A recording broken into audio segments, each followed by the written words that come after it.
আমাদের এইবারের ভ্রমণ সিরিজ ছত্তিশগড়ের সিমলা নিয়ে। হ্যাঁ বন্ধুরা, ছত্তিশগড়ে লুকিয়ে আছে এক পাহাড়ি উপত্যকা যেখানে আজও বাস করেন তিব্বতীরা, মেনপাত। আদর করে এই মেনপাতকে বলা হয় সিমলা অফ ছত্তিশগড়, কারণ বছরের সবসময় এখানে মেঘ আর কুয়াশার ঠেলা। কলকাতা থেকে ট্রেনে ঝাড়সুগুড়া নেমে তারপর গাড়িতে করে পৌঁছতে হয় মেনপাত। অনেকেই ঝাড়সুগুড়া নেমে সরাসরি চলে যান মেনপাত, তবে এতে খুব হেক্টিক হয়ে যায়। আমরা ঘুরনচণ্ডীর দল তাই ঝাড়সুগুড়াতে নেমে একদিন স্টে করছি এবং পরের দিন রওনা দিচ্ছি মেনপাত। ঝাড়সুগুড়াতেও এক্সপ্লোর করার আছে অনেক কিছু। আমাদের এই সিরিজের প্রথম পর্ব এই ঝাড়সুগুড়াকে নিয়ে। চলুন তবে শুরু করা যাক আজকের এপিসোড। মেনপাতের সব থেকে কাছের রেল স্টেশন হলো অম্বিকাপুর, কিন্তু কলকাতা থেকে অম্বিকাপুরের কোনো ট্রেন নেই। সুতরাং আমরা যারা কলকাতা থেকে মেনপাত যাব, আমাদের ঢুকতে হবে উড়িষ্যার ঝাড়সুগুড়া হয়ে, কারণ কলকাতা থেকে ঝাড়সুগুড়ার অনেক ট্রেন আপনারা পাবেন যেগুলো রাত্রে ছেড়ে পরের দিন সকালেই ঝাড়সুগুড়া পৌঁছে দেয়। তারপর ঝাড়সুগুড়া থেকে প্রায় 195 কিলোমিটার পাড়ি দিয়ে পৌঁছে যাবেন মেনপাত। মোটামুটি ওই 5 থেকে 6 ঘন্টা লাগে বাই রোড ঝাড়সুগুড়া থেকে মেনপাত। আজাদ হিন্দ এক্সপ্রেস, সমলেশ্বরী এক্সপ্রেস বা আহমেদাবাদ সুপারফাস্ট এক্সপ্রেসের মধ্যে যে কোনো একটি ট্রেন বেছে নিতে পারেন আপনারা আপনাদের সুবিধা মতো। আমরা ঘুরনচণ্ডীর দল সিলেক্ট করেছিলাম 12834 আহমেদাবাদ সুপারফাস্ট এক্সপ্রেস।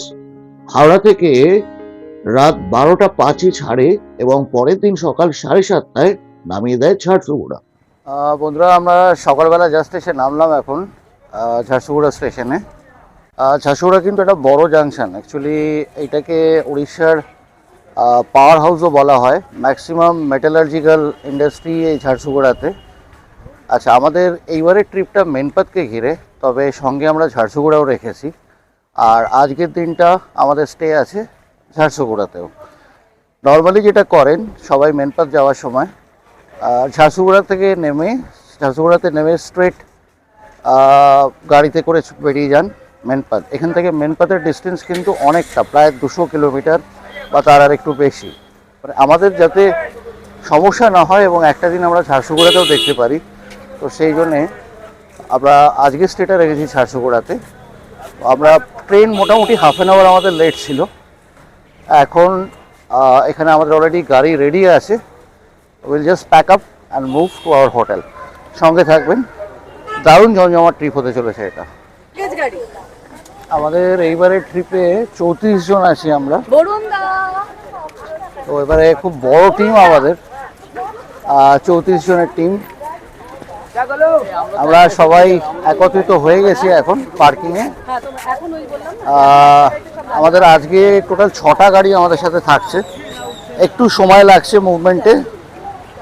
আমরা এখন লাগেজ প্যাক করব। লাগেজ প্যাক করে এখান থেকে আমাদের হোটেলে চলে যাবো সরাসরি। আমাদের আজকে যে হোটেলের নাম হচ্ছে আতিথ্য হোটেল। তো আমরা ফাইনালি এখন বেরোলাম স্টেশন থেকে, সব প্যাকিং সেরে। 8:50 বাজে এখন। 8:15 নাগাদ আমরা নেমেছিলাম ঝাড়সুগুড়াতে, একটু সময় লাগলো। এখান থেকে আতিথ্য হোটেল অ্যাপ্রক্সিমেটলি 2 কিলোমিটার মতন ডিস্টেন্স, কাছাকাছি আছে। তো আমরা হোটেলে গিয়ে আগে আপনাদের রুমসগুলো দেখিয়ে দেবো, হোটেলের ডিটেলস দেবো। চেক ইন করে আমরা ফ্রেশ হয়ে ব্রেকফাস্ট সেরে will start today's site seeing. সঙ্গে থাকি। বন্ধুরা, আমরা পৌঁছে গেছি হোটেল আতিথ্য। আমার পেছনে যে হোটেলটা দেখছেন একদম কাছে, ইনফ্যাক্ট 2 কিলোমিটারের কম distance. So now we shall check in. এটা দেখিয়ে দিচ্ছি ওদের ডাইনিং স্পেস, এটা হোটেল আতিথ্য। বন্ধুরা, আমরা চেক ইন করে গেছি। এবার রুমসগুলো আপনাদেরকে দেখিয়ে দিচ্ছি। আমাদের এখানে সবকটাই এসি রুম আছে। এই যে দেখুন, এদের এখানে টুইন বেডের আছে, প্লাস আরেকটা বেড এখানে দেওয়া হয়েছে। এটা 3 বেডের room actually. Double bed AC room, 3 bed AC room সব রকমই আছে। ঘর পরিষ্কার পরিচ্ছন্ন লাগছে। এদিকে একটা ড্রেসিং টেবিল আছে। বাহ, এখানে সব 3 জনের আলাদা আলাদা ব্রাশেস, শ্যাম্পু, সোপ সব আলাদা দেওয়া আছে। সোফা আছে, সেন্টার টেবিল আছে, এখানে আলমিরা আছে, মানে জিনিসপত্র রাখার সাফিসিয়েন্ট স্পেস করেই দেওয়া আছে। ওয়াশরুমটা আপনাদের দেখিয়ে দিই। ঠিক আছে, যথেষ্ট পরিষ্কার পরিচ্ছন্ন ওয়াশরুম। ওয়েস্টার্ন আছে, এই হোটেলের সবকটাই এদের western toilets and with geyser.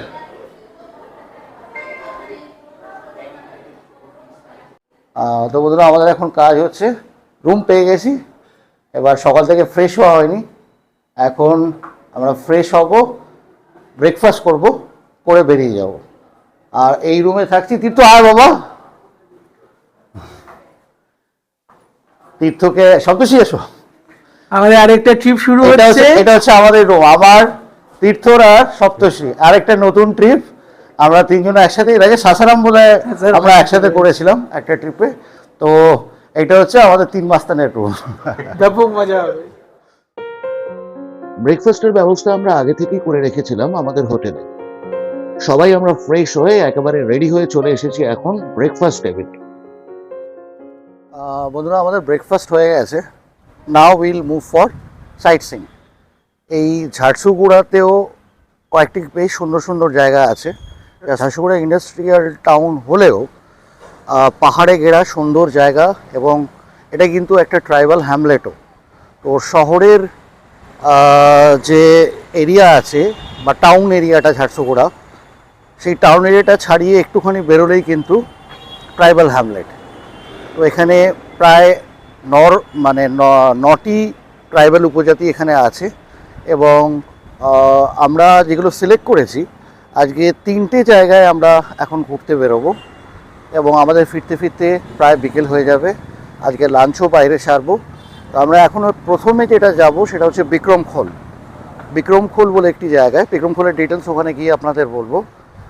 এখান থেকে অ্যাপ্রক্সিমেটলি বিক্রমখোলের ডিস্টেন্স হচ্ছে 35 কিলোমিটার্স মতো। তো সঙ্গে থাকুন। Now we are starting for today's sightseeing. ঝারসুগুড়ার বেলপাহাড় মিউনিসিপ্যালিটির আওতায় পড়ে লখনপুর রিজার্ভ ফরেস্ট। এই ফরেস্টের মধ্যেই খুঁজে পাওয়া গেছে বিক্রমখোল গুহা। বন্ধুরা, আমরা এখন বিক্রমখোলের পথে। আমাদের আজকে প্রথম স্পট অলরেডি আপনাদেরকে বলেছি, বিক্রমখোল। এবার এই জায়গাটা, রাস্তাটা কিন্তু একদম কাঁচা রাস্তা। পেছনে দেখুন আমাদের গাড়িগুলো দাঁড়িয়ে আছে, এবং বৃষ্টি হয়েছে কালকে, তো পুরো রাস্তাটা একদম মানে কাদা মাটি হয়ে আছে।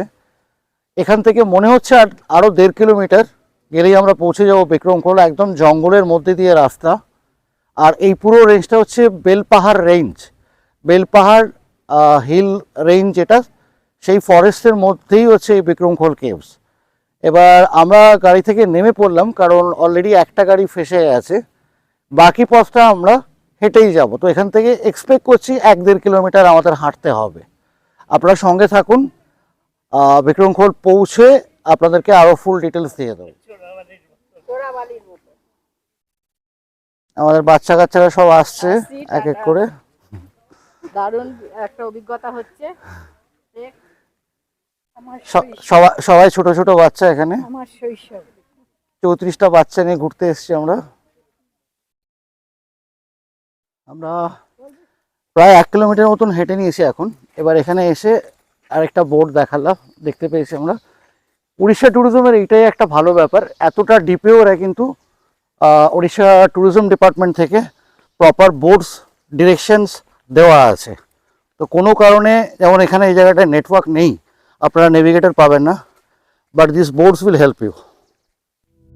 প্রথমে আমি যেটা আন্দাজ করছিলাম যে 1-1.5 কিলোমিটার হেঁটে পৌঁছে যাব, তা কিন্তু নয়, কারণ অলরেডি আমরা প্রায় 2.5 কিলোমিটার চলে এসেছি।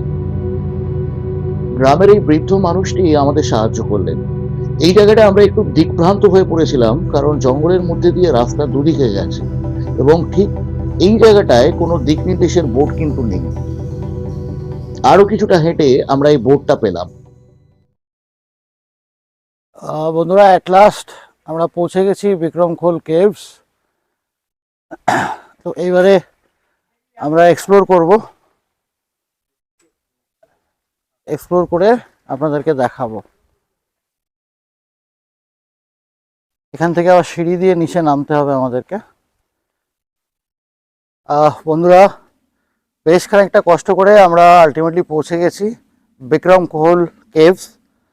একটুখানি অল্প কিছুটা সিঁড়ি আছে, সিঁড়ি দিয়ে নামলেই আপনারা দেখতে পাবেন এই আমার পেছনে যে বড় পাথরের চাইটা দেখছেন এইদিকে, এইটাই হচ্ছে বিক্রম কোহল কেভস।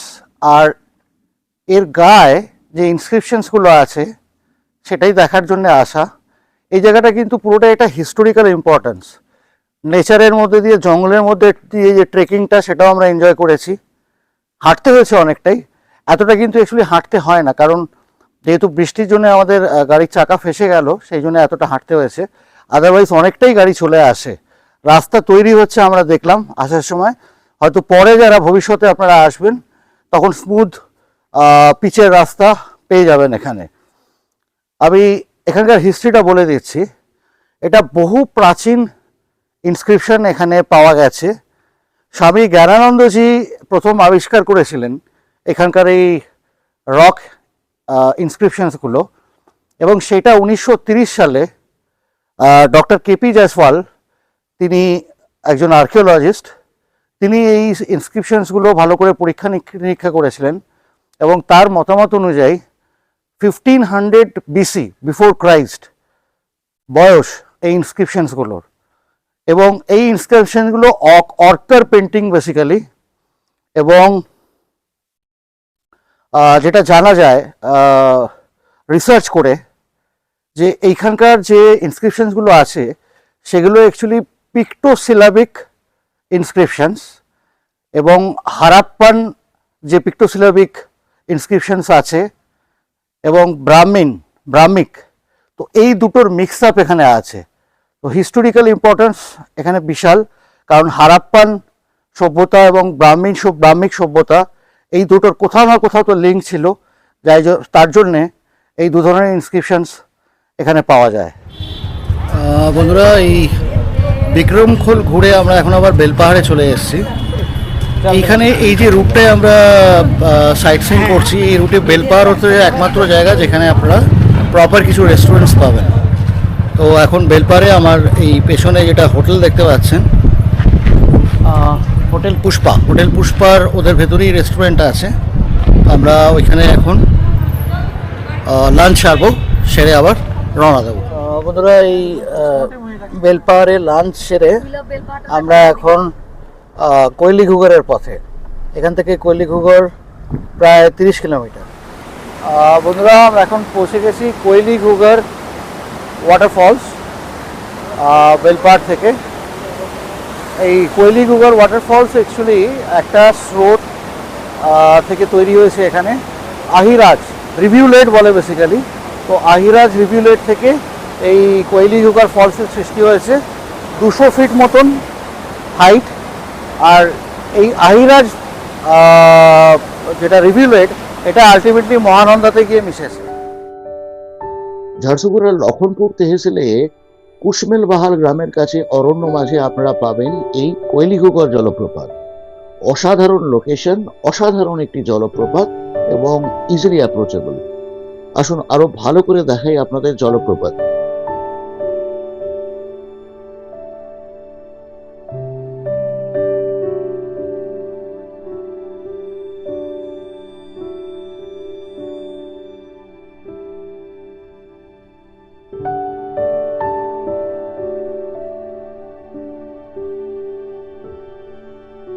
এই কৈলিঘুগর কিন্তু আরেকটি বিষয়ের জন্য স্থানীয় মানুষের কাছে নমস্য।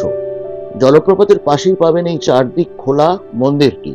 এই মন্দিরে আপনারা পাবেন মহেশ্বরনাথ শিবলিঙ্গ। এই শিবলিঙ্গ বেশিরভাগ সময় ঝর্ণার জলের নিচেই থাকে।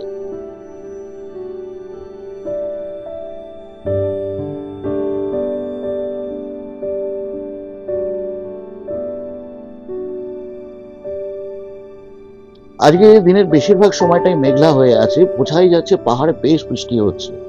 যাই হোক, আমরা আপাতত রামপালুগা লেকের পথে। কৈলিঘুগর থেকে প্রায় 30 কিলোমিটার পথ, মিনিট 45 লাগে পৌঁছতে। দিনের আলো অনেকটাই ফিকে হয়ে এসেছে। সূর্যের সঙ্গে পাল্লা দিয়ে দৌড়চ্ছে আমাদের 6টি গাড়ির কনভয়।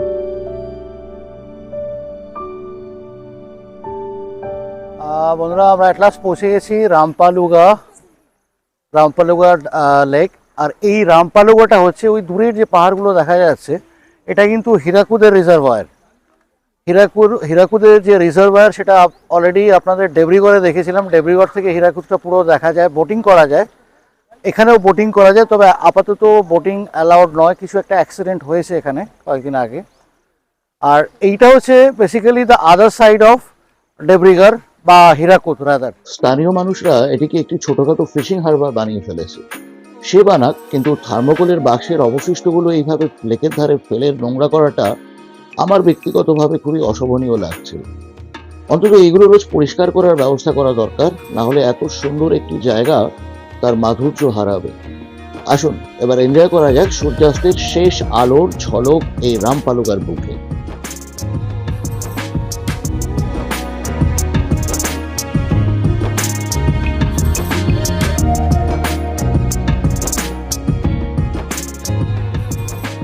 আকাশ এখন ঢেকে গেছে ঘন কালো মেঘে। বিদ্যুৎ চমকানো শুরু হয়েছে ভালোই। এরই মধ্যে সমস্ত কাজ সেরে বেলা শেষে কয়েকজন জেলে স্নান সেরে ঘরে ফেরার পথ ধরেছে।